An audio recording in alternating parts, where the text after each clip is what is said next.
وانا معيش راجل ولا اخ بينفع ولا اب بينفع، وربنا عنا عليهم وسطرت 3 ولاد من ضمنهم البت الكبيره دي دينا.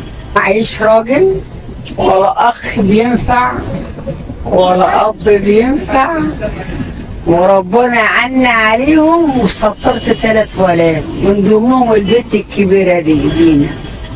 ربنا يخليهم لك، والله انت فخر.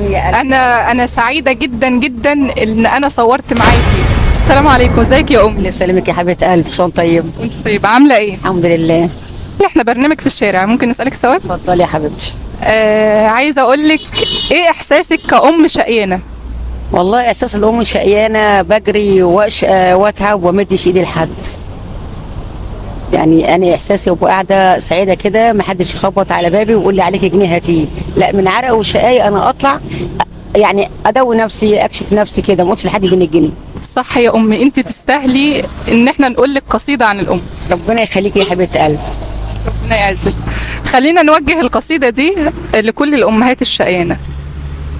تمام، هي وصفت لنا احساسها واحنا هنقول يعني على الموضوع اللي هي اتكلمت فيه هنشرح بالظبط قصيده بالتفصيل. تمام. لما قمت تغزل دموعها تكتب الحاضر ده لينا، واما قمت تسحب ضلوعها لاجل تبني العمر فينا. ايوه هي تجعل في طفله شاعر الكلمه القويه.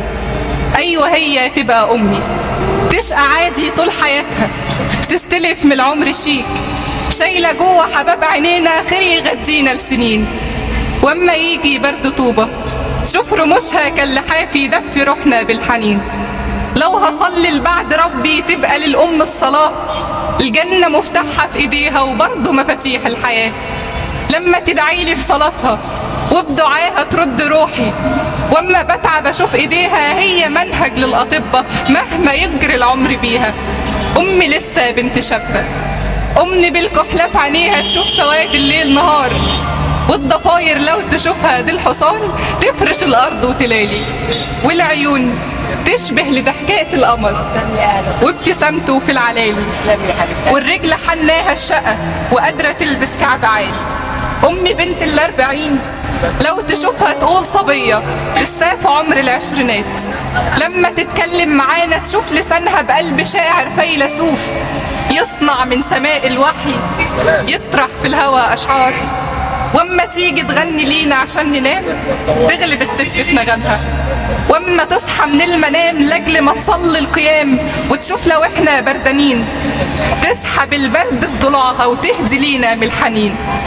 امي ليها الفضل اني بكتب الاشعار قصادكم، دقت القوه في ربيعي عند قطع الحبل سري، واتولد فيا المساعي عند اول صرخه مني، رضعتني السعي املا لاجل ما تشوفني طموحه، والليله ده انا جايه احقق كل احلامك يا امي.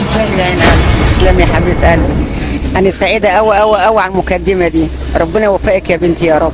الله يخليكي، والله يا امي شرف كبير ليا ان انا صورت معاكي، انت فخر لكل ام مصريه. ربنا يسلمك من كل رضيه يا حبيبتي، يجعلك يوفقك يا بنتي في اي حته. ممكن تعرفيني اسمك يا امي؟ اسمي زينب. قاعده فين يا امي؟ قاعده في كفر ابو حاتم، معايا 3 بنات سطرتهم، جوزت واحده في اسماعيليه وواحده في ابو حاتم وواحده في ابو هلال. وانا معيش راجل ولا اخ بينفع ولا اب بينفع، وربنا عنا عليهم وسطرت 3 ولاد من ضمنهم البت الكبيره دي دينا. ولا اخ بينفع ولا اب بينفع، وربنا عنا عليهم وسطرت 3 ولاد من ضمنهم البت الكبيره دي دينا. ربنا يخليهم لك، والله انت فخر. انا سعيده جدا جدا ان انا صورت معاكي. تسلمي يا حبيبه قلبي، تسلمي من كل رضيه يا رب. الله يخليك. عايزه تقولي اي حاجه تانية للكاميرا؟ عايزه اقول ان انت ربنا يوفقك ويحقق احلامك، واي واحده اللي نفسها فيه ربنا يحققه لها. اللهم امين يا رب. اللهم امين، اذا كانت راجل ولا شاب ولا بنت ولا كبير ولا صغير، ربنا يوفق اي واحد كل احبابه. ربنا يعزك يا امي ويديك الصحه ويقويكي. وانا سعيده ان انا اتعرفت بواحده زي العسل، زي بناتي زي حضرتك. حبيبه قلبي، والله انت امي. الله يخليك، الله يخليك يا امي. وانتهت حلقتنا اليوم، مستنينا في الحلقات القادمه.